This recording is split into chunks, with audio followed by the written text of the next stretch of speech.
என்னோட மரணத்துக்கு முதல் காரணம் திருச்சி டாஸ்மார்க்கை சேர்ந்த டிஎம் அக்கவுண்ட்ஸ் அர்ஜுன் மற்றும் பிடபிள்யூடி இன்ஸ்பெக்டர் பாலகிருஷ்ணன், இந்த பிடபிள்யூடி ரைட்டர் அரவிந்த், எல்லாம் தான் காரணம். எல்லாரும் தொழில் பண்ணிவிடுங்க, அமைதியாக தான் தொழில் பண்ணுவாங்க. கண்டினியூவாக மாதம் 50,000 சொல்லி கேஸு போட்டு எப்படி தொழில் பண்ணுறோம் பார்க்குறேன், என்ன செய்கிறோம் கொடுக்க கேஸுக்கு நான் அவனை காலி பண்ணாமல் விட மாட்டேன். வேலை செய்கிறவங்களாம் மிரட்டி நீ அவன்கிட்ட வேலை பார்த்தீங்கன்னா உனக்கு கூட்டாஸ் போட்டு விட்டுருவேன், அது போட்டு விட்டுருவோம், இது போட்டு விட்டுருவோம் சொல்லி கண்டினியூவாக மிரட்டிக்கிட்டே இருக்காங்க. இது இல்லாமல் டிஎம் அக்கௌண்ட்ஸ் ஏஎம் அடிச்சுட்டு இருக்காங்க. அவங்க எல்லா இடத்துலையும் என்கிட்ட பணம் வாங்கிட்டு தான் இருக்காரு, ஃபுல்லாக பணம் கொடுத்துட்டு தான் இருக்காங்க, மாதம் பணம் கொடுத்துட்டு தான் இருக்கேன். அது இல்லாமல் டெண்டர் அப்போ 1.25 லட்ச ரூபா பணம் வாங்கிட்டேன். அந்த பணமும் நான் கொடுத்தேன். யார்ட்டையும் நான் வசூல் பண்ணலை, வேலை செய்யலை, எதுவுமே பண்ணலை.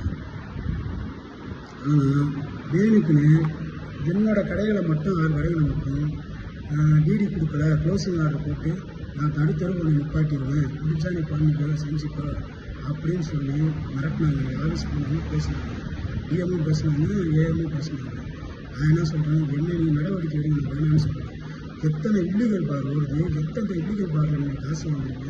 டாஸ்மார்க்கில் ஒரு நாளைக்கு நான் வேலை பார்க்குற 10,216 அப்படிங்கிற கடையில் ஒரு நாளைக்கு 15,000 பாட்டில் ஓடுது. 12,000 பாட்டில் ஓடுது.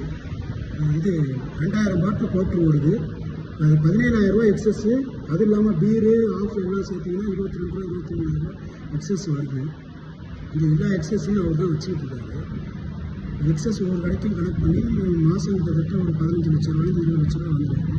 அதில் ஏஎம்க்கு பங்கு போகுது. இதை வசூல் பண்ணி கொடுக்குறது ஜேபி ஒரு வருஷம் வசூல் பண்ணி கொடுக்குறாரு. இது இல்லாமல் எஸ்ஆர்எம்க்கு எல்லா டிஸ்ட்ரிக்டில் இருந்து திருச்சி, தஞ்சாவூர், புதுக்கோட்டை, விழுப்புரம், பெரம்பலூர், எல்லா ஊரில் இருந்தும் வசூல், நாகப்பட்டினம், எல்லா ஊர்லேருந்தும் வசூல் பண்ணி ப்ரோக்கரேஜ் மாதிரி பண்ணிக்கிட்டு இருக்காங்க. ஜேபி தான் வாங்கி கொடுத்துட்டு இருக்காரு.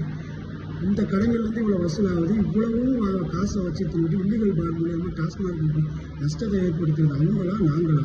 ஏன்னா போன டெண்டரில் செந்தில் பாலாஜி என்ன டெண்டர் எடுத்தார், அவங்க தான் ஆல் ஓவர் டெண்டர் எடுத்தாங்க. டெண்டர் எடுத்ததில் எல்லாமே லீஸுக்கு எல்லாமே வாடகைக்கு மாதிரி தான் எல்லாமே கடை நடத்திக்கிட்டோம். எல்லா மூடி இருந்த பாருக்கும் சேர்த்து டெண்டர் அமௌண்ட் நான் கட்டியிருக்கேன். எவ்வளோ நஷ்டப்பட்டிருக்கேன், எவ்வளோ இது பண்ணியிருக்கேன், இதுக்கு முன்னாடி எவ்வளோ பண்ணியிருக்காங்க.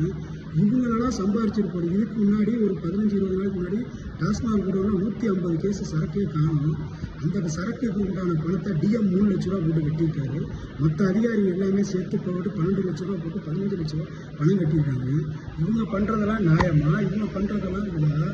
இவங்க பண்ணுறதெல்லாம் நியாயம் எல்லாம் செய்யணும். நான் உழைச்சி சம்பாரித்து கொடுக்குறேன், லஞ்சம் கொடுக்குறேன். போலீஸ் பாலகிருஷ்ணன் சாருக்கு மாதம் 1,18,000 ரூபா பணம் கொடுக்குறேன் லஞ்சம். என்னோட உழைப்பை உருண்டி சுரண்டி தின்னுட்டு அவங்கெல்லாம் பெரிய மனுஷன் மாதிரி தோரணை போட்டுக்கிட்டு இருக்காங்க. நான் வட்டிக்கு வாசி வாங்கி கொடுத்துட்டு மன உளைச்சல் ஒரு 3 நாளாகவே என் கடையில் ரைட் அடித்து கேஸ் போடுறேன்னு சொல்லி 5 கேஸ் போடுறேன்னு சொல்லிட்டு 2 கேஸ் போட்டாங்க. 3 கேஸ் சரக்காக வீட்டுக்கு போனாங்க. பேருக்குன்னு ஒரு 4 பாட்டில் கையில் கொடுத்து விட்டாங்க எங்களை கூப்பிட்டு. இப்போ கூட நான் அவருக்கு பணம் கொடுத்தது வீடியோ ஆதாரம் என்கிட்ட இருக்குது. மொபைலில் வந்து பிசி வந்து இப்போ நீ காலையில் வேலன் ஹாஸ்பிட்டலுக்கு கீழே வந்து என்கிட்ட பணம் வாங்கிட்டு போகிறீங்க. அதுக்கு உண்டான வீடியோ என் ஃபோனில் இருக்குது. நான் ஃபோனுக்கு எடுத்து நான் ஒய்ஃபுக்கு அனுப்பிச்சி வைக்கிறேன். நீங்கள் அந்த வீடியோ ஆதாரமாக எடுங்க. அதுவும் இல்லாமல் டாஸ்மாகில் நிறையா இது பண்ணிக்கிட்டு இருக்காங்க. டிஎம், ஏஎம், ஜேபி, எஸ்ஆர்எம்லாம் ஒன்றும் நடவடிக்கை. அதற்கு எல்லா டிஸ்ட்ரிக்ட்லையும் காசு வாங்கிட்டு இருக்காங்க. இந்த இன்ஸ்பெக்டரும் காசு வாங்கிட்டு இருக்காங்க. உழைச்சி சம்பாதிக்கிற நாங்கள் வந்து சாகணும். இவங்கெல்லாம் வந்து ஊதாரிகரமாக எல்லாமே உழைச்சி உல்லாச வாழ்க்கை வாழ்ந்துட்டு இருக்காங்க. அவங்களோட சொத்து மதிப்பு எவ்வளோ தெரியும். நாங்கள்லாம் கஷ்டப்பட்டு சம்பாரித்து கொடுத்துக்கிட்டு இருக்கோம்.